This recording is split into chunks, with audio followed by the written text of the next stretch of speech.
Hi, everybody, and welcome to the Microsoft Pulse. It's the Casa Tam Tom show today, as Jen and Adam are away doing work things. So, we're going to get started by going through the Microsoft roadmap and update you on what's new or changed and how it might affect you. Now, the roadmap is divided into 4 sections. In development, Microsoft is starting to build these things. Rolling out, it's starting to show up in tenants, and then launched, meaning everybody should have it, or at least the tenants that were designated to get it should have it. Then we also have canceled, and we have quite a few canceled for today. So, Tom, why don't you get us going with in development? Sure. So there's a couple things on here that I saw that looked really interesting. One is Outlook, open a Teams meeting chat. So for meetings that are created as team meetings, users now have the option to open the Teams meeting chat directly from the meeting event on their Outlook mobile calendar. Selecting that option will open the chat in Teams or tell the users to get the Oh, Teams Tom, you app. just blipped out. Your microphone did. Oh, am I back? There, Can you you're hear me? back now. Yep. Okay. So to go over real quick again, Outlook, open a Teams meeting chat. For meetings that are created as Microsoft or as Teams meetings, users now have the option to open the Teams meeting chat directly from the meeting event on their Outlook mobile calendar. Creating that option will open the chat in Teams or tell the users to get the Teams app. I really like that idea because you don't have to worry about, especially if you're in a mobile device, going back and forth between different applications. So I think that's really nice that you can participate in the meeting, but not necessarily have to keep going back and forth between Outlook and or Teams to do so. And the other one that I thought was really interesting, I can't wait to see how this one looks, SharePoint, new banner web part, updated title area in SharePoint pages and news. So they've made some improvements to the title area on top of the page experience. One, title area is removable now, which you Oh, couldn't do before. It's no longer that's required on nice. your page. Yeah. And two, rebranded the title area as a banner web part with new layouts. You can add one or more banners to any column of your page, including a full width section. This is really nice because I know some people have tried to do pages that look more like pages and less like SharePoint pages. Hmm. But it was like, how do you get rid of that top part? And how do you do this? How do you do that? It looks like you're going to have those options now. So I'm really excited about that. Looks like it's coming out in April, and it's coming out to the full suite of tenants, DoD, GCC High, GCC, and worldwide. Nice. So I've got a couple. Microsoft Teams shared call history for delegates and delegators. So Microsoft is continuing to provide a more tailored call delegation experience. So call delegators or delegates will now be able to see a shared call history for the records for the shared line. So I think that's going to be great. And then also on top of that, Microsoft Teams transferred Teams calls to mobile calls. So when using Teams on mobile phones, users can now transfer their ongoing Teams call to the phone's native dialer without any disruption or loss of context. I think that's great. Everybody is on the go, and I think it just makes it a lot easier to get Well, going especially, and yeah, continue going. and especially it's good like if you're on your Teams call on the mobile device and maybe you're getting wonky network connectivity or the whole bit of you say just transfer this to my actual phone, and then you're just using regular cell phone, you're not worrying about all the other network stuff going on. So I Right. think that stands a really good chance of then being able to have a much better experience during the calls. Yeah. The last thing I wanted to touch on was Outlook.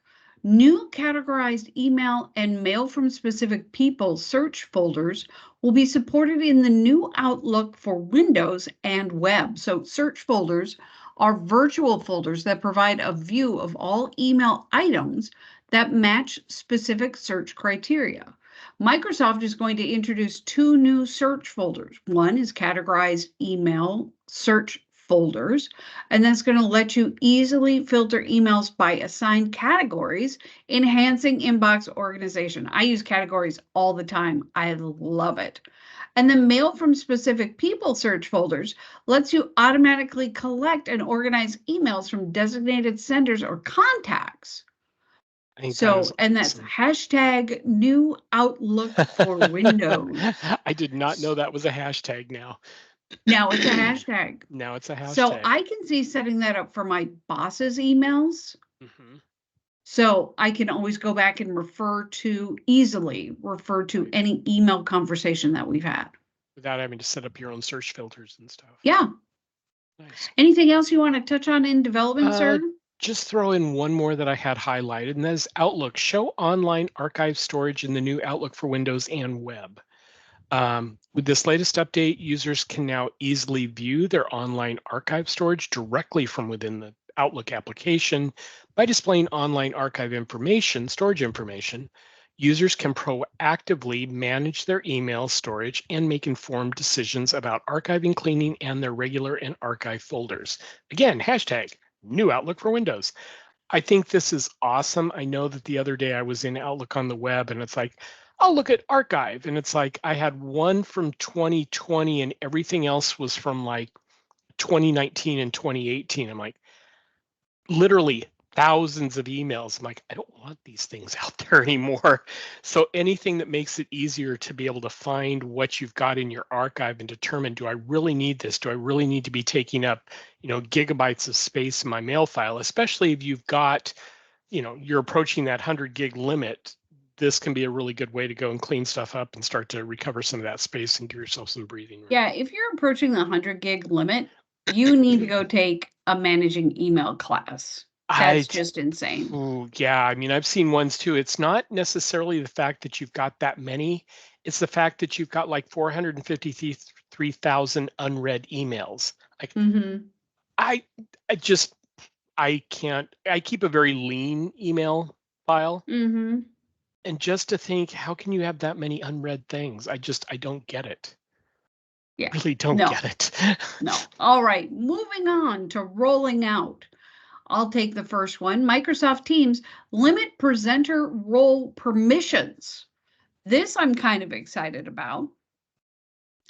Microsoft is inducing a tenant configuration that admins can apply to limit user actions assigned to presenters in meetings. So when enabled, the presenter will no longer be able to control attendee mics and cameras, change the role of other participants, lower participants' hands, and remove participants from the meeting. That's my favorite feature. Boom, you're out of here. So Microsoft wants organizers to have the control and flexibility and the structure in managing their meetings. Now, this is saying presenters, not co-organizers. So just be aware that those are two different roles. Right. What do you have, Tom? Couple, two or three that I have at the back here, but I'll just do a couple and then let you go on from there. Outlook, EML, MSG, and OFT file support in the new Outlook for Windows. They didn't hashtag this one. I'm a little disappointed. EML, MSG, and OFT file type support will enable users to open said files that I just mentioned 4 times in the new Outlook by dragging and dropping them onto the reading pane or by double clicking on them or by using the Open With menu option in File Explorer. So yeah, these are all standard email formats, but you haven't necessarily been able to get into them very easily because some of them are older. This is going to give you the ability to, hey, I've got an email in whatever format it is. I'm going to be able to use the new Outlook for Windows to see it. So I think that's really good. And the other thing that I will mention is Outlook OneDrive for Business available in Classic Outlook for Windows, which really surprises me that they're making any changes to Classic Outlook. Yeah. Quickly access your OneDrive without having to leave Outlook. Users can find and use the OneDrive app in Classic Outlook for Windows for a consistent and fast experience.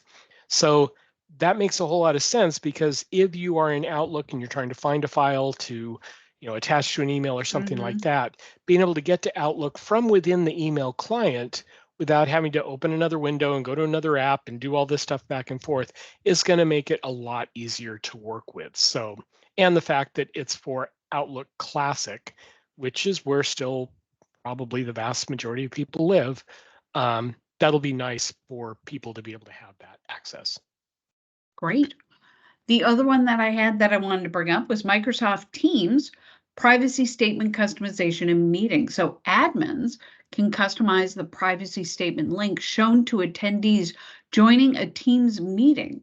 Admins can update the content for the privacy statement under the privacy profile in the Microsoft Admin Center. Now, this is deploying to GCC and the commercial tenant. So that will be good.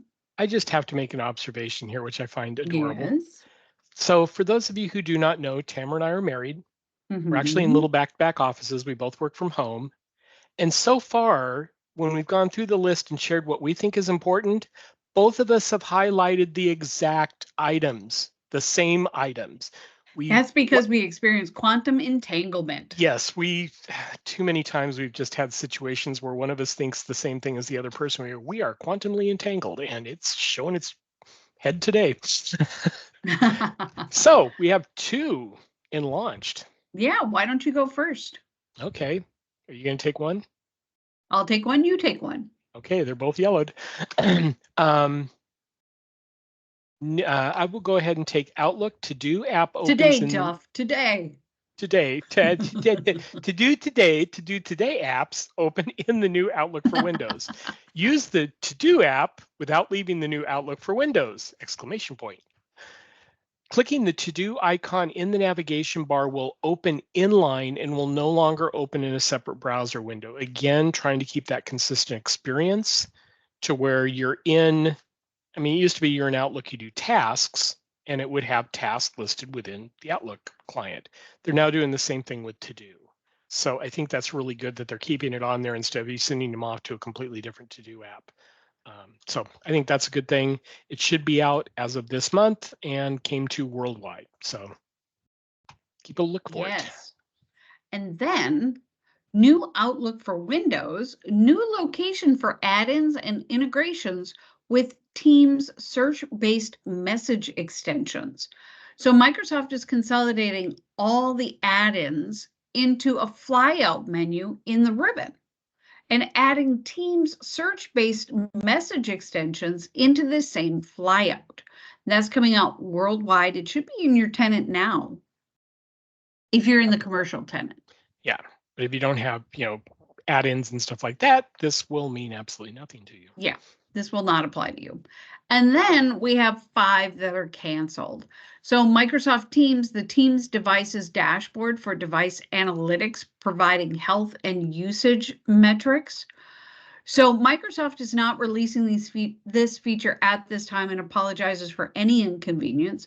Health and usage insights surfaced on a dashboard for Teams devices being managed through the Teams Admin Center, including the ability to export and auto-share the insights and set alerts on key metrics to be notified when attention is required. So that is not coming out.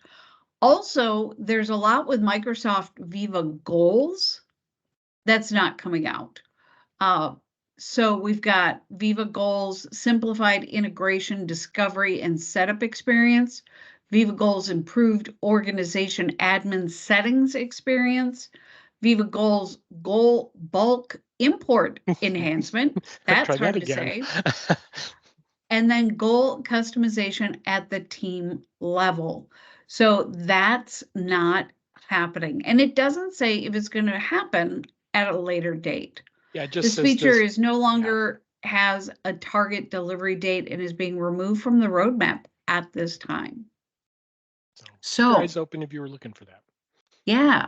So that's all the news that is fit to print. Tom, did you have any last words of advice before we adjourn for the day? Tip your wait staff. Try the veal. Your seatbelt. Try the veal.